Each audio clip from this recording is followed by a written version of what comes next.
कल मैंने आप लोगों को एक क्वेश्चन नंबर 6 होमवर्क में मैंने आपको दिया था। उम्मीद करता हूँ आप लोगों ने ट्राई किया होगा या नहीं कर पाए। ईमानदारी से ट्राई किया कि नहीं किया?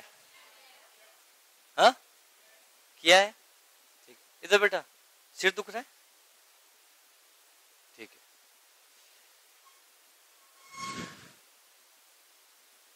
नाउ बड़े ध्यान से आप लोग समझना। कुछ कंसेप्ट्स मैं आपको और पढ़ाता हूँ बेटा। एक बार थोड़ा सा बीच में क्वेश्चन नंबर हम 6 नहीं पढ़ रहेंगे बेटा। अभी कुछ बातें मैं आपको बोलता हूँ बेटा, बड़ा ध्यान से समझना, जो आपके लिए बहुत काम की होंगी। हमने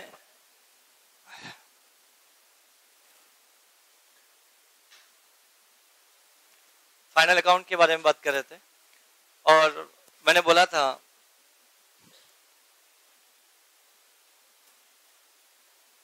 trading account, profit and loss account और बैलेंस शीट,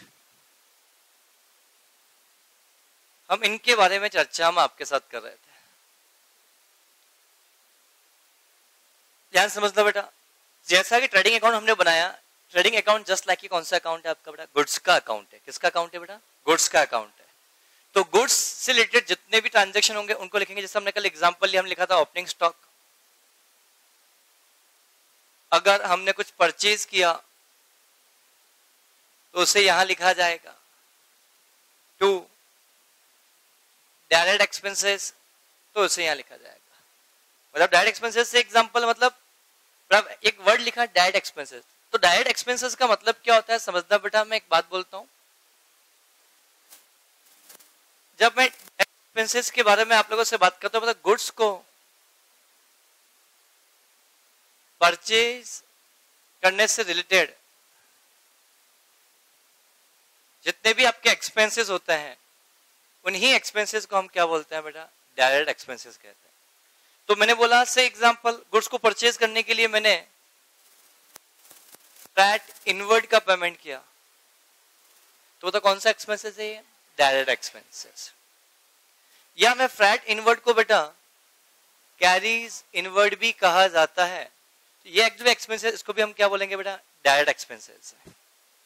और कोई पैकिंग मटेरियल अगर हमने के लिए खर्चा किया और ये पैकिंग मटेरियल प्राइमरी है, तो ये प्राइमरी पैकिंग मटेरियल भी क्या बनेगा आपके पास? डायरेक्ट एक्सपेंसेस होगा।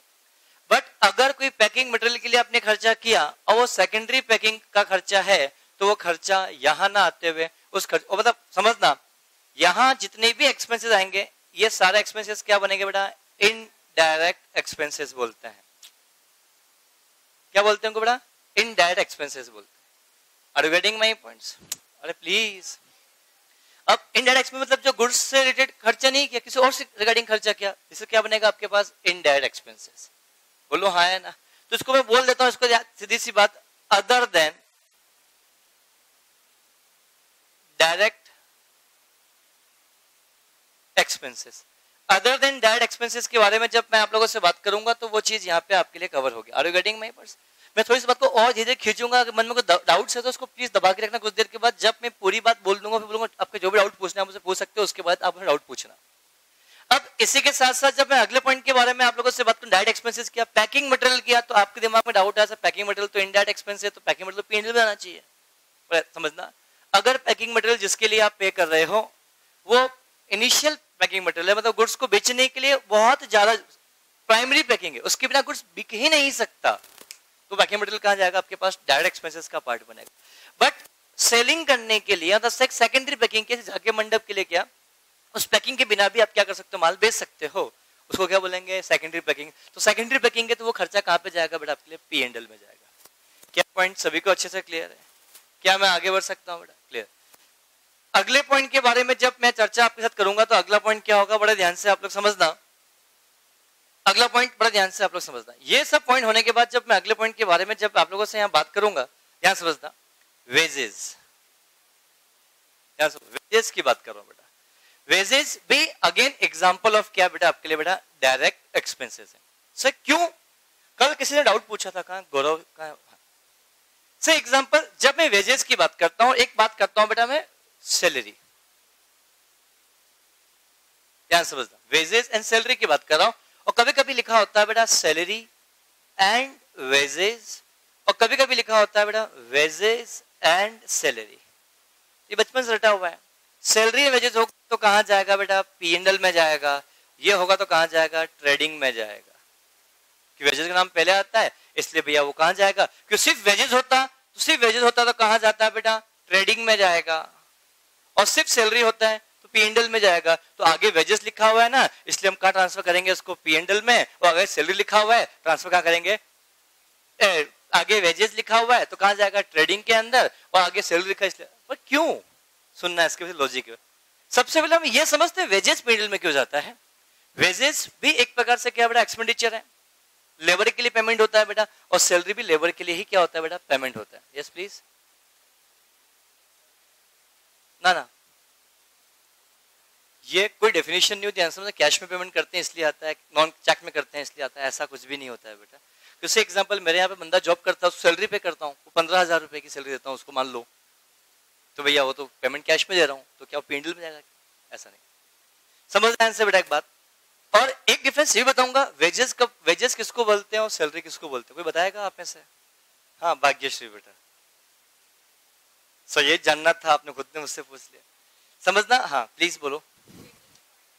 ना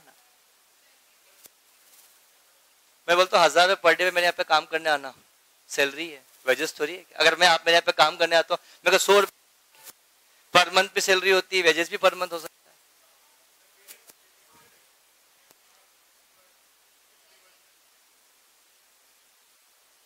वेजेस स्किल लेबर को भी जाती है, अनस्किल को भी जाती है बेटा, ऐसा नहीं है बेटा कि ये स्किल अनस्किल आप बोलते हो बिकॉज ऑफ आपको इतना नॉलेज नहीं होता। बट मुझे इस चीज का तो बहुत नॉलेज है ना, क्यों कॉस्टिंग सब्जेक्ट भी आता है बेटा, तो वो भी मैं पढ़ाता हूँ, मैं पढ़ाता था डिटेल में, अब तो शॉर्ट में आ गया। तो स्किल अनस्किल वर्ड यूज मत बोलो बेटा, गलत वर्ड हो जाता है। क्योंकि बेटा अरे प्लीज ना, मैं डिस्कस कर रहा हूँ कुछ यार बेटा। तो जब स्किल लेबर स्किल भी होती है, लेबर अनस्किल भी होती है, ऐसा मत बोलो बेटा, इसलिए। यस और कोई? हाँ बोलो बेटा। शुभम क्या?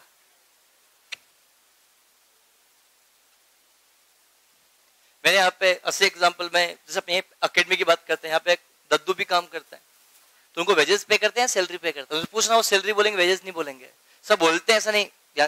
हाँ यस प्लीज।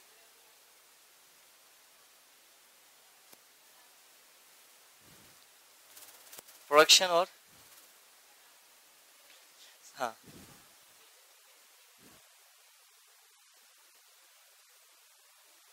ना बेटा देखो ऐसा एग्जैक्टली तो अपन कॉमनली इसको आपस में सिमिलरली यूज कर सकते हैं, बट मैं बहुत हाँ खा लो उसको अच्छे से बेटा, नहीं तो जब खत्म होता है अंजलि आपका उंगली भी दे देना, इनको खा लेगी बेटा साथ में बेटा। ध्यान समझना बेटा, जब हम आप लोगों से बात करते हैं सैलरी, समझना बेटा, वेजेस हमेशा मैनुअल वर्क के लिए जो पेमेंट किया जाता है उसको बोलते हैं बेटा वेजेस। बट कोई इंप्लॉय आपके यहाँ पे सर्विसेज देने के लिए काम करता है, उसको क्या बोलते हैं बेटा? सैलरी। इसके अलावा कोई और डिफरेंस नहीं है। अब मैनुअल वर्क क्या होता है सर, सर्विसेज क्या होता है? वेरी इंपॉर्टेंट पॉइंट्स बेटा। हाँ नहीं ऐसा ये चीजें देखो, मैं जबरदस्ती इन चीजों को खींचता हूँ, लेकिन इनसे को मतलब बहुत होता है बेटा। अब बट ऑब्वियसली रामू जो दद्दू यहाँ काम करते हैं, रोज एक जैसे काम करते हैं, तो क्या वेजेस बन जाएगा क्या? वेजेस मैनुअल वर्क का मतलब जहाँ पे फिजिकली कुछ काम करना पड़ा, तोड़ा फोड़ी करनी पड़ती है, कुछ उठाना करना होता है, इन सोन से जो दूसरे काम होते हैं बेटा। अब ऐसे कभी कभी कुछ बेंचेस तोड़ के लेके आते हैं बेटा, ऐसा नहीं बेटा। तो मैनुअल वर्क का मतलब क्या? से एग्जांपल कुछ भी लेबर के रूप में जो काम किया जाता है, आई मीन जहाँ पे प्रोडक्शन बोल सकते हैं बेटा, से एग्जांपल जहाँ पे मैनुअल वर्क काम किया जाता है उसको जो पेमेंट दिया उसको क्या बोलते हैं बेटा? वेजेस का पेमेंट किया जाता है। और जो सर्विस के रूप में जो काम किया जाता है उसको हम क्या बोलते हैं बेटा? सैलरी कहते हैं। अब समझना बेटा, अब वेजेस को हम ट्रेडिंग में लिखते हैं, वेजेस को हम बेटा कहाँ लिखते हैं बेटा? आपके पास बेटा P&L में। वेजेस को लिखते हैं हम कहाँ पे बेटा? ट्रेडिंग में। और सैलरी को क्या लिखते हैं बेटा? P&L में। समझना बेटा, वेजेस जो होता है जनरली बेटा गुड्स के रिगार्डिंग हम पे करते हैं बेटा। वेजेस किसके लिए पे करते हैं? गुड्स के रिगार्डिंग काम करने के लिए हम पे करते हैं। एग्जांपल मैंने क्या किया, ध्यान समझना, मैंने क्या किया, कोई रॉ मटेरियल बाहर से मंगवाया, कोई रॉ मटेरियल कहीं बाहर से मंगवाया, तो से एग्जांपल बस स्टैंड पे पहुंच गया होगा, बस स्टैंड से मैंने घर पे लाने के लिए वर्कर को रखा कि वर्कर तो भैया एक ठेला गाड़ी वाला है, उसने बोला वो माल तोक के यहाँ पे लेके आया, उसको हम पैसा पे करते हैं, वो गुड्स को परचेज करने का खर्चा है, इसलिए वेजेस यहाँ पे कवर होता है। पर जब मैं सैलरी की बात करता हूँ, मेरे यहाँ पे व्यक्ति तो माल बेचता है, उसको भी सैलरी का पैसा पे करता हूँ, तो गुड्स बेचने के लिए खर्चा हुआ बेटा, इसलिए सैलरी कहाँ पे आता है आपके पास, P&L में आता है। और अब ये रेक्टिफिकेशन आपके पास सैलरी इन वेजेस होगा तो P&L में जाएगा, वेजेस होगा तो समझना इसके पीछे लॉजिक क्या। अगर सैलरी एंड वेजेस लिखा हुआ है, इसका मतलब क्या, जितना भी ये अमाउंट होगा इस अमाउंट में पता था तो बस सैलरी P&L लिखते हैं ना, क्यों लिखते हैं, आगे नाम लिखा है इसलिए, तो अभी समझ में, अभी समझा रहा था ना, जितना भी ये टोटल अमाउंट आपके पास आया है, तो जब सैलरी वेजेस लिखा हो दैट मींस ये इसका मतलब ये होता है कि इस पेमेंट में, इस अमाउंट में सैलरी का कंपोनेंट ज्यादा है, कंपोनेंट क्या बेटा, ज्यादा है, इसलिए हम क्या करते हैं अब, बट ऑब्वियसली अब कितना अमाउंट सैलरी का है, कितना अमाउंट वेजेस का हमें आइडेंटिफाई करना पॉसिबल नहीं है, पर हमें ये पता जितना हम टोटल पैसा पे किया उसमें सैलरी का कुछ एलिमेंट ज्यादा है एज कंपेयर टू क्या बेटा, वेजेस, इसलिए पूरे खर्चों को हम कहां ट्रांसफर कर देते हैं बेटा, आपके पास P&L के अंदर। बट वेजेस इन सैलरी का तो हमें ये पता है टोटल अमाउंट में कुछ पोर्शन वेजेस का है और कुछ पोर्शन किसका बेटा, सैलरी का है, पर उसमें वेजेस का एलिमेंट कुछ ज्यादा है, तो इसलिए हम क्या करेंगे, that amount will be transfer to क्या बेटा, trading. That's the logic behind the concept. ये नहीं होता कि आगे लिखा है इसलिए हम, ऐसा कोई लॉजिक नहीं। Are you getting my points, क्या मैं आगे बढ़ सकता हूं बेटा। अब जब मैं अगले पॉइंट के बारे में जब मैं आप लोगों से यहाँ बात करता हूं, थोड़ा ध्यान से आप लोग समझना, क्यों ये फ्लैट इनवर्ड ये जितने भी खर्चे की एक लिस्ट बना दी बेटा, ऐसा फिक्स नहीं है, आप तो एक याद कर लो, इस चीज समझ लो कि गुड्स को परचेज करने के लिए अगर आपने कोई भी एक्सपेंसेस किया है तो वो खर्चा कहां जाएगा बेटा, गुड्स रिलेटेड खर्चा है, दैट मींस कहां जाएगा आपके पास, ट्रेडिंग। और इन सभी expenses, these all are the बेटा एग्जांपल ऑफ द क्या बेटा आपके पास, डायरेक्ट एक्सपेंसेस। अब आया समझ बेटा आपको, बोलो क्लियर। अब हमने यहाँ पे सेल लिखते हैं बेटा, are you getting my points, sale लिखेंगे, सेलिंग प्राइस पे लिखेंगे बेटा, और यहां हम लिखते हैं क्या बेटा, क्लोजिंग स्टॉक।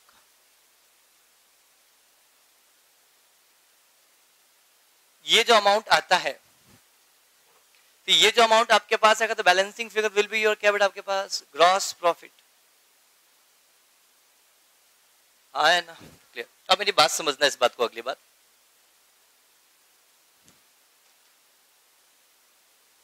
तो ये समझ में आया, देखा है तो अगर मैं थोड़ा नॉर्मल बात करूं, ओपनिंग स्टॉक में हमने देखा है तो, पर देखो मैंने एक बात बोली थी, डेबिट, डेबिट क्या होता है बेटा, प्लस, क्रेडिट, क्रेडिट क्या होता है, प्लस, डेबिट क्रेडिट क्या होता है, माइनस, और क्रेडिट डेबिट भी क्या होता है, माइनस। तो ओपनिंग स्टॉक को भी हमने यहाँ पे क्या किया बेटा, डेबिट, इसको भी हमने क्या किया, डेबिट, इसको भी हमने क्या किया, डेबिट। एक मिनट इसको इग्नोर करो, These all are the plus, इनको प्लस कर सकते हैं बेटा अपन, अरे हाँ है ना, तो समझना बेटा, ओपनिंग स्टॉक प्लस परचेज। और एक बात बोलता हूं बेटा, मैंने यहाँ परचेज लिखा है, कभी कभी इस परचेज में से हम देखते हैं परचेज रिटर्न को भी हम माइनस करते हैं, तो परचेज रिटर्न को माइनस करते अल्टीमेटली वो क्रेडिट है या डेबिट है, क्रेडिट है। अगर मैं परचेज रिटर्न को यहाँ लिख रहा हूं तो डेबिट क्या है, क्रेडिट क्या है, क्रेडिट क्या है, क्योंकि डेबिट में से हम उसको लेस कर रहे हैं, मतलब वो फिगर कौन सा होगा आपका, क्रेडिट का फिगर है। और जब आप सेल लिखते हो, सेल में हम इसको क्या करते हैं बेटा आपके पास, माइनस करते हैं, डेबिट किया या क्रेडिट किया। कल लिखा होगा तो कल मैंने सेल रिटर्न इधर भी लिखा था एक बार बेटा, और फिर मैंने कट नेट भी बताया था, तो समझना बेटा। तो जब हम यहाँ परचेज लिखेंगे तो परचेज नेट लिखेंगे, क्या लिखेंगे बेटा, नेट परचेज। तो नेट परचेज का मतलब क्या था, परचेज लेस रिटर्न। प्लीज मैंने क्या बोला, एक वो अच्छा पॉइंट दिमाग में आया, समझ आने पर अगर परचेज बोले और परचेज नेट बोले, इसका मतलब क्या होता है, परचेज लेस रिटर्न के बाद की परचेज है। Are you getting my points. अगर कभी ये बोले बेटा एडजस्टेड परचेज, समझना बेटा, जो कुछ भी परचेज होगी, आपको भी इतना समझना, जो कुछ भी परचेज है, इस परचेज में ओपनिंग स्टॉक और क्लोजिंग स्टॉक का एडजस्टमेंट करने की बात की परचेज है। सिर्फ भी याद कर लो इस बात को बेटा, मैं समय आने पे इसका लॉजिक मैं आपको दूंगा, अभी नहीं बेटा। अगर कभी एडजस्टेड परचेज आए तो एडजस्टेड परचेज में किसका एग्जाम क्वेश्चन पूछ सकता है ऐसा बेटा, ऑब्जेक्टिव है बेटा। एडजस्टेड परचेज का में किसका इफेक्ट होता है, आप लिखोगे ओपनिंग स्टॉक का और किसका बेटा आपके पास बेटा क्लोजिंग स्टॉक का, दोनों का इफेक्ट होता है इस चीज के। तो होता क्या है, समय आने पे इसका मैं जिक्र आपके साथ में करूंगा, अभी नहीं बेटा। अगले पॉइंट के बारे में जब मैं आप लोगों से यहाँ पे बात करता हूं, ध्यान समझना इस चीज के लिए, तो बेटा opening stock plus purchase plus direct expenses. बेटा डायरेक्ट एक्सपेंसेस लिखा बेटा, तो इसमें वेजेस भी आ गया, इसमें फ्रैट इनवर्ड भी आ गया, कैरीज इनवर्ड भी आ गया, any expenditure which is direct related to goods purchase, सब खर्चे यहाँ पे आ गया। मैंने एक एक नाम ना लिखते हुए बेटा मैंने क्या किया, सिर्फ डायरेक्ट एक्सपेंसेस लिख दिया। क्या ये पॉइंट सभी को समझ में अच्छे से आया बेटा, बोलो। इसमें से लेस कर देंगे, समझो लेस हमने क्या क्या किया, सेल। क्या लेस, देखो ना, these all are the debit item, these all are the credit item, that means we can say this is the my profit। अरे हाँ है ना, अब समझना बेटा। तो इसमें से अगर मैं क्लोजिंग स्टॉक को लेस कर दूं, इसमें से सेल को अगर लेस कर दूं, इससे जो प्रॉफिट आएगा, इससे जो अमाउंट आएगा, इस अमाउंट को हम क्या बोलेंगे बेटा, ग्रॉस प्रॉफिट। इस अमाउंट को हम क्या बोलेंगे बेटा, ग्रॉस प्रॉफिट। क्या पॉइंट सभी को समझ में आया? तो मैंने क्या बोला बेटा, opening stock plus purchase. Opening stock plus purchase के बारे में जब मैं आप लोगों से यहां बात करता हूं, तो opening stock plus purchase plus direct expenses less क्या बेटा आपके पास, closing stock less sale, that will be your क्या आपके पास क्या, और ग्रॉस प्रोडक्ट शॉर्ट में हमेशा मैं बोलूंगा जीपी। क्या बोलेंगे बेटा, जीपी। अब ध्यान समझ, क्या सभी को समझ में आए? एक देखा सीक्वेंस हो गया देखा जाए तो बेटा, अब सुनना मेरी बात अगले ध्यान से। ये जो एलिमेंट है बेटा, इतना सा जितना मैं अंडरलाइन कर रहा हूं बेटा, दीज एलिमेंट, इसको बेटा शॉर्ट में ध्यान समझना क्या बोलते हैं बेटा, कॉस्ट ऑफ गुड्स सोल्ड कहा जाता है। कभी कभी कुछ लोग इसको कॉस्ट ऑफ सेल्स बोल देते हैं, वो गलत वर्ड होता है। अकाउंटिंग टर्म में कभी कॉस्ट ऑफ सेल्स नहीं होता। मैं एक बात बोलता हूं बेटा, कुछ लोग कभी इसको यूज कर देते हैं, इसको कभी कभी कॉस्ट ऑफ सेल्स बोल देते हैं। 99.99% गलत है, 0.00001% करेक्ट है कि कॉस्ट ऑफ सेल्स कोई वर्ड अकाउंट्स में नहीं होता, ये वर्ड किसमें होता है, कॉस्ट अकाउंटिंग में होता है। बट ठीक है, चल रहा है, चलने दो। Are you getting my points बेटा? तो अगर कभी आपसे कॉस्ट ऑफ गुड्स सोल्ड पूछे ना, तो opening stock plus purchase plus direct expenses less closing stock is called as cost of goods sold, cost of sales, A and B, none of the above. The correct answer is cost of goods sold। और किसी बच्चे ने गलती से ए और B कर दिया, गलत। तो आपको पता है ना, इसको कॉस्ट ऑफ सेल्स भी बोलते हैं। अब ऑब्जेक्टिव आ गया, फंस गया यहाँ पे आप बेटा। आप जब डिस्क्रिप्टिव था कुछ भी लिख देते थे, तो ठीक है, हो सकता है ठीक है समझता था, बच्चे ने गलती से गुड्स लिखना भूल गया होगा, सोल्ड को सेल लिख दिया होगा, ठीक है ना, सेल सोल्ड ऐसा, ठीक है, क्या फर्क पड़ता है बेटा, ध्यान समझना। इसको हमेशा क्या बोलोगे बेटा आप बेटा, कॉस्ट ऑफ गुड्स सोल्ड ही बोलोगे। ध्यान रखना, कॉस्ट ऑफ सेल्स का लिखा है तो कंसिडर कर लेना, बट स्पेसिफिक वर्ड पे जाओगे तो क्या होगा बेटा आपका, कॉस्ट ऑफ गुड्स सोल्ड। कि कॉस्ट ऑफ सेल्स अलग तरीके से निकलती है। सो कैसे निकलती है, वो अभी सिलेबस का पार्ट आपका बिल्कुल भी नहीं है। जब एग्जीक्यूटिव आओगे वहां कॉस्टिंग एक सब्जेक्ट है आपके पास, वहां पे वहां इसके बारे में चर्चा हम वहां करेंगे, यहाँ बिल्कुल भी नहीं। Yes please. हाँ है बेटा, जमीन आसमान का फर्क है बेटा, इसलिए बेटा तो अपन वो डिस्कस नहीं कर सकते, पूरा सिस्टम अलग है बेटा। कि कॉस्ट ऑफ सेल्स जो वर्ड होता है हम यूज करते हैं बेटा, कॉस्टिंग के लिए यूज करते हैं, अकाउंट्स के लिए वर्ड यूज नहीं होता है। कॉस्ट ऑफ सेल्स के अकाउंट्स में है ही नहीं, बट ठीक है यूज कर रहे हैं बेटा इस पर, दैट्स इट। क्यों कि कॉस्ट ऑफ गुड्स सोल्ड में बहुत से आइटम और ऐड होते हैं, उसके बाद क्या आता है, कॉस्ट ऑफ सेल्स आती है। आपने पूछा है तो बताता हूँ बेटा, कॉस्ट ऑफ गुड्स सोल्ड में बेटा और भी बहुत से एक्सपेंसेस होते हैं। से एग्जांपल सेलिंग डिस्ट्रीब्यूशन एक्सपेंसेस, ये सब ऐड करते हैं। एडमिनिस्ट्रेशन ओवरहेड, ये भी हम ऐड करते हैं। ओपनिंग स्टॉक ऑफ क्या होता है बेटा, बहुत चीजें होती हैं इसलिए बेटा। और कॉस्ट ऑफ गुड्स सोल्ड का कॉस्टिंग बहुत अलग ही मतलब होता है बेटा, इसलिए बात ही नहीं कर रहे हैं इस चीज की। समझ में आया बेटा? ऐसा कुछ पूछना है किसी को यहाँ पे बेटा? क्या मैं आगे बढ़ सकता हूँ बेटा? क्लियर। अब एक बात बोलता हूँ बेटा, इसी को हम क्या बोलते हैं बेटा, कॉस्ट ऑफ गुड्स सोल्ड। तो इससे एक ये बात समझ में ये आई बेटा, अगर कॉस्ट ऑफ गुड्स सोल्ड में से अगर हम सेल को माइनस कर देंगे तो भी क्या हमारा जीपी आ सकता है? बोलो। तो इससे ये समझ में आया कि में सेल में से एग्जांपल, अगर मैं कॉस्ट ऑफ, मैं इसको शॉर्ट में बोलूंगा COGS, शॉर्ट में क्या बोलेंगे बेटा, COGS। तो अगर मैं COGS में अगर मैं GP ऐड कर दूं तो क्या अल्टीमेटली मेरा नेट प्रॉफिट आ सकता है? Oh I am so sorry, I am so sorry, क्या इससे हम सेल बोल सकते हैं? थोड़ा ऑब्जर्व करो इस बात को बेटा, बेटा बोलो। तो ये सीक्वेंस आपको इस चीज का पता होना चाहिए। अगर मान लो कभी आपके पास COGS गिवन है, एक मिनट से भूल जाओ, क्या गिवन है आपके पास? सिर्फ COGS गिवन है, आपके पास ओपनिंग स्टॉक गिवन है, परचेज गिवन है, डायरेक्ट एक्सपेंसेस गिवन है, COGS गिवन है, तो क्या आप क्लोजिंग स्टॉक निकाल सकते हो? अगर आपके पास क्लोजिंग स्टॉक गिवन है, COGS गिवन है, ये गिवन है, ये गिवन है, तो ये निकाल सकते हो। ये गिवन है, ये गिवन। और वन मोर थिंग, कभी कभी ऐसा होगा कि आपके पास क्वेश्चन में डायरेक्ट एक्सपेंसेस गिवन नहीं है, तो मानना निल। हमेशा डायरेक्ट एक्सपेंसेस को ऐड किया जाएगा ऐसा कोई जरूरी नहीं है। ऐसा नहीं कि हमेशा ऐड करना ही है COGS के अंदर, नहीं है जबरदस्ती ऐड करोगे क्या यार? क्या मेरी बात समझ में आपको अच्छे से? That's the very important. तो COGS में से क्या करोगे बेटा? सेल।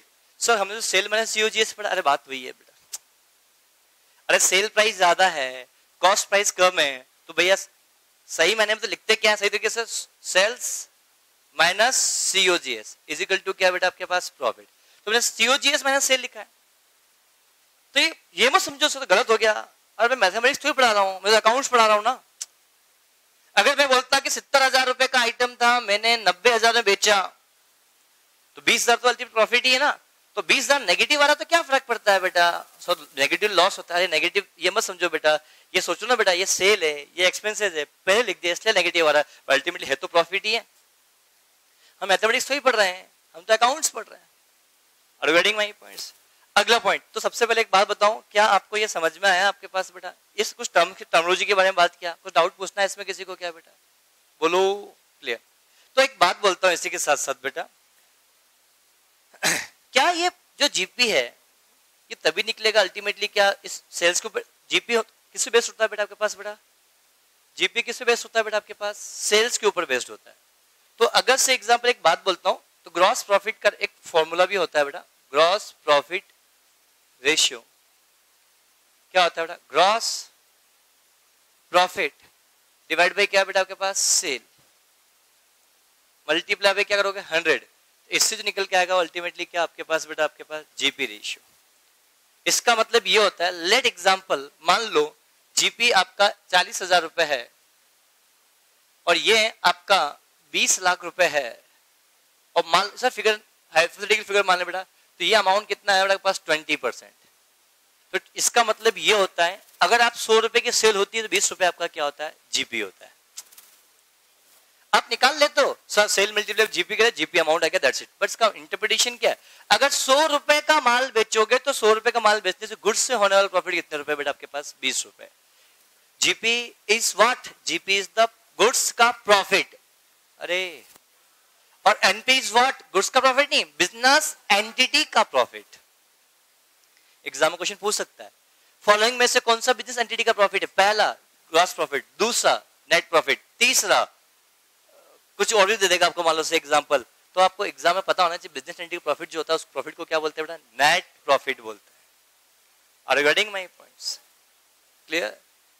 क्या पॉइंट सभी को क्लियर है बेटा? तो एक बात बोलता हूं आपको बड़ा इस चीज की, तो ये 20% जो आया इसका मतलब क्या बेटा? अगर 100 रुपए की सेल होगी तो 20% मतलब क्या? 100 रुपए में से 20% क्या है बेटा आपके पास बेटा?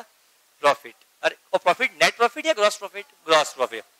तो से एग्जांपल अगर मैं कहीं ये बोल दूं कि 6 लाख रुपए की बेटा मेरी सेल है, सुनना ध्यान से बेटा, 6 लाख रुपए की क्या बेटा मेरी क्या बेटा? सेल है, 20% मेरा क्या है बेटा? ग्रॉस प्रॉफिट रेशियो है। सुनना ध्यान से बेटा, 20% मेरा क्या बेटा? Gross profit ratio. तो मान लो बताओ बेटा जीपी कितना और बेटा COGS कितना? क्योंकि बेटा अगर सेल निकल गई, सेल मुझे पता है, सेल का 20% क्या है बेटा? जीपी। सेल का 20% क्या है बेटा? जीपी। तो बताओ जीपी कितना है आपके पास बेटा? 1,20,000। तो अगर मुझे ये पता है बेटा, क्या पता है? 1,20,000 जीपी है, तो 6 लाख में से 1,20,000 जीपी है, तो but to be 4,80,000 is my cost of goods sold. Exam में ऑब्जेक्टिव ऐसे बनेंगे, ये ऐसा कुछ ट्रेडिंग पीरियड में पूछेगा नहीं आपसे। बस मैं तो कल इसलिए जानबूझ के पढ़ाया कि कुछ टर्मिनोलॉजी में लिखा हूं, कल समझाऊं। तो मैं बोल सकता था, मैं कल का समय बचा सकता था 2.5 घंटे का बेटा आप लोगों का, पर मैंने जानबूझ के उसको मैंने क्या एक्सटेंड किया, इन्वेस्ट किया, वो वेस्ट नहीं हुआ आपका टाइम बिकॉज ऑफ। कल मैं बोलता कि ट्रेडिंग, मैं कहता ये भी बोलता ना ट्रेडिंग अकाउंट में ये आइटम होते हैं, आपसे बोलते हो हाँ हाँ हाँ ये अमाउंट आपको रटा हुआ है आपको, पर ट्रेडिंग अकाउंट क्यों बोलते हैं आपको पता ही नहीं है।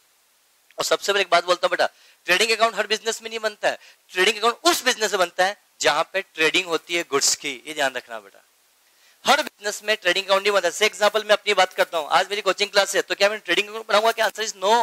क्या बच्चों का ट्रेड करता हूं क्या? क्या सीएस का डेबिट बच्चा डेबिट किया ये क्रेडिट है? बोल जवाब दो। नहीं तो मेरे यहाँ पे ट्रेडिंग नहीं बनेगा, मेरे यहाँ पे डायरेक्ट पीएनडल बनेगा। ट्रेडिंग किसका होता है? गुड्स का। और रिगार्डिंग माय पॉइंट्स बेटा, तो अगर मैं वन मोर थिंग, मैं एक बात बोलता हूं, जो ऑर्गेनाइजेशन गुड्स को परचेज करके सेल करती है उसके यहाँ पे बनता है ट्रेडिंग पीएनडल एंड बैलेंस शीट।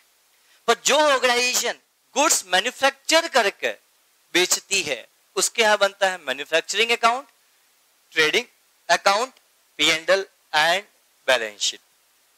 मैंने क्या बोला? ध्यान समझना बेटा।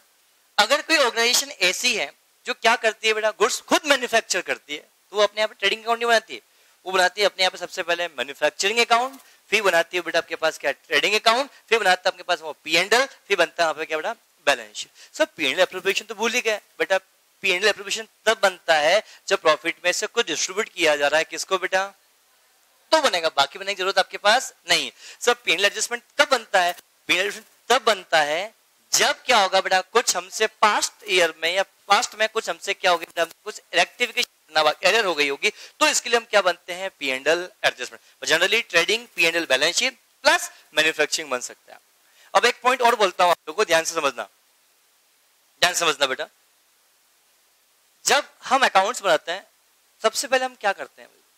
हम सबसे पहले करते हैं बेटा जनरल एंट्री, उसके बाद हम क्या करते हैं? कॉस्टिंग, मतलब क्या बनाते हैं? लेजर। लेजर के बाद हम क्या करते हैं? Trial balance. ट्रायल बैलेंस के बाद क्या करते हैं? Trading पीएनडल and balance sheet. Adjustment कब करते हैं? बैलेंस शीट बनने के बाद, या बैलेंस शीट से पहले, या ट्रेडिंग से पहले, या पीएनडल के बाद, या लेजर के बाद?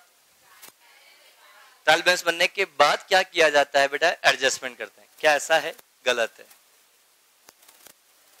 लेजर बनने के बाद सबसे पहले एडजस्टमेंट किए जाते हैं, एडजस्टमेंट के बाद ट्रेडिंग पीएनडल बैलेंस शीट बनते हैं। सो ऐसा कब से? हम तो सबसे पहले ट्रेडिंग बनाते हैं, फिर हम पीएनडल बनाते हैं, फिर हम बैलेंस शीट। क्या ट्रेडिंग के अंदर भी कभी कभी आपने एडजस्टमेंट किए हैं? अरे ट्रेडिंग में भी कभी कभी आपने एडजस्टमेंट किए हैं, तो अभी तो आपने बोला कि सर ट्रेडिंग बनने के बाद ही हम बनाते हैं। अच्छा, ट्रायल बैलेंस बनने के बाद, जैसे करेक्ट आंसर कि ट्रायल बैलेंस बनने के बाद हम एडजस्टमेंट करेंगे बेटा। ट्रायल बैलेंस बनने के बाद हम क्या करेंगे बेटा? एडजस्टमेंट करेंगे, फिर हम क्या बनाएंगे बेटा? फाइनल अकाउंट बनाएंगे। तो एग्जाम में सीक्वेंस पूछ सकता है कि कुछ भी देखा, एडजस्टमेंट भी करना है, ट्रायल बैलेंस भी बनाना है, लेजर भी बनाना है, और एंट्रीज भी पास करनी है, ट्रेडिंग बनाना है, पीएनडल बनाना है, बैलेंस शीट बनाना है। तो कब बनाओगे? सबसे पहले करोगे जनरल एंट्री, फिर बनाओगे क्या बेटा?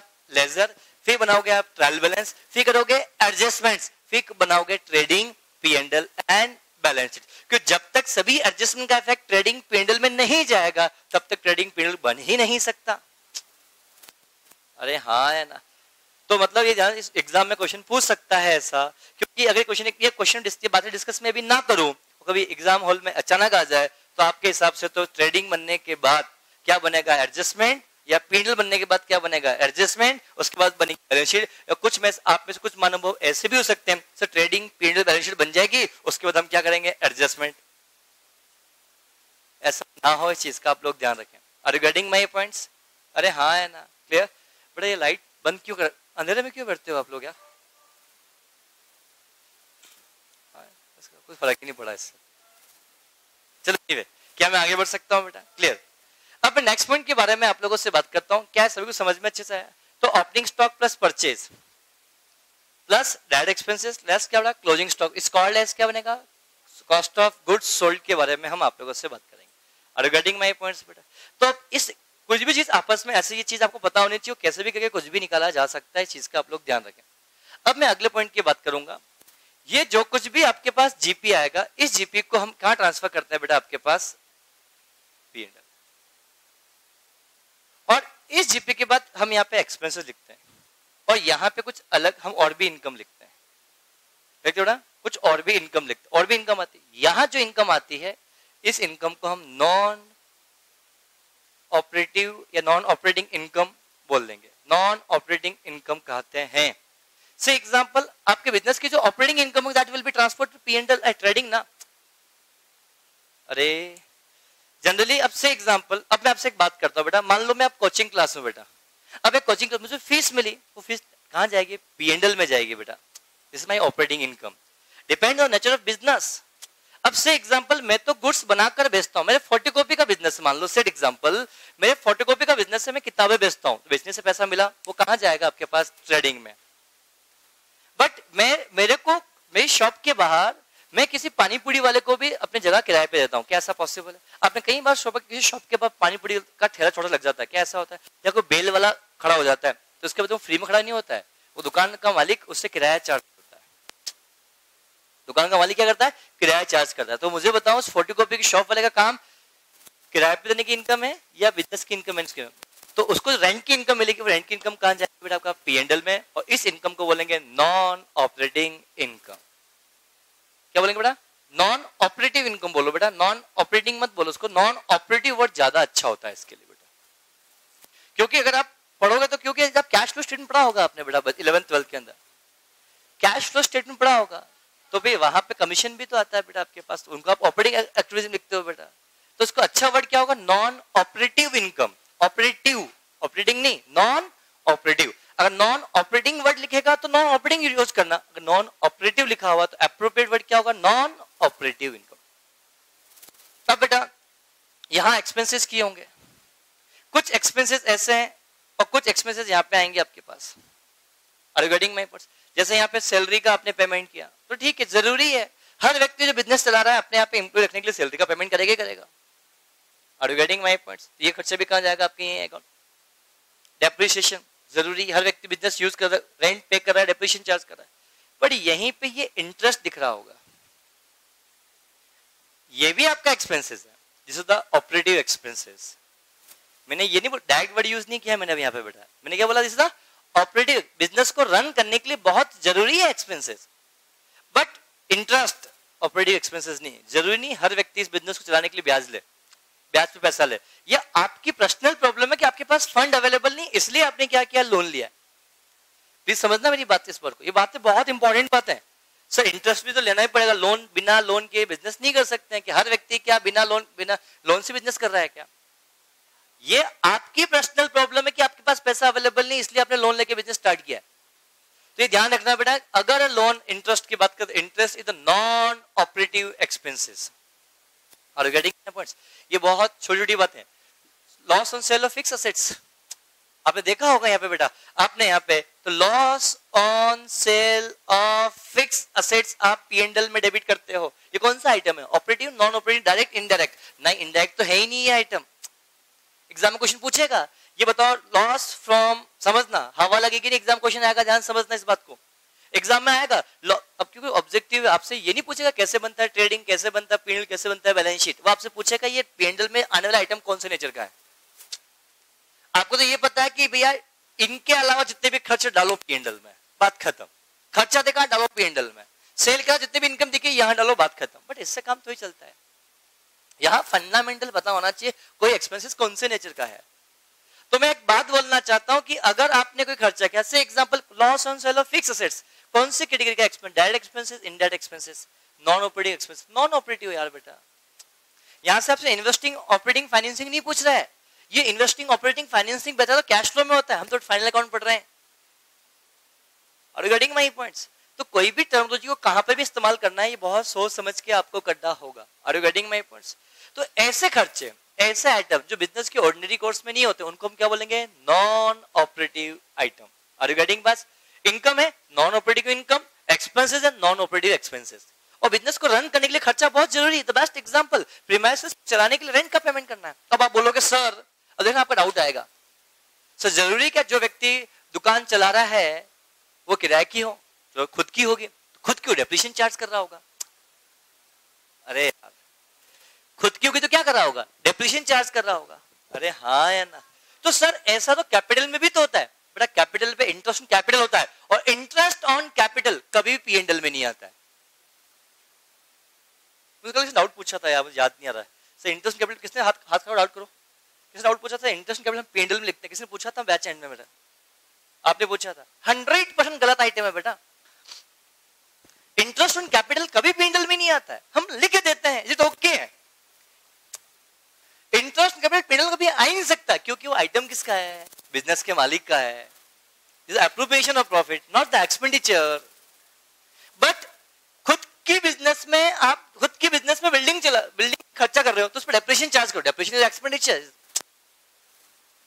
अगर आप खुद के बिजनेस में बिल्डिंग नहीं चलो, रेंट लेके आओगे तो रेंट चार्ज करोगे। अरे हाँ या ना, क्या पॉइंट सभी को अच्छे से क्लियर है? That's the very important points. क्या मैं आगे बढ़ सकता हूँ?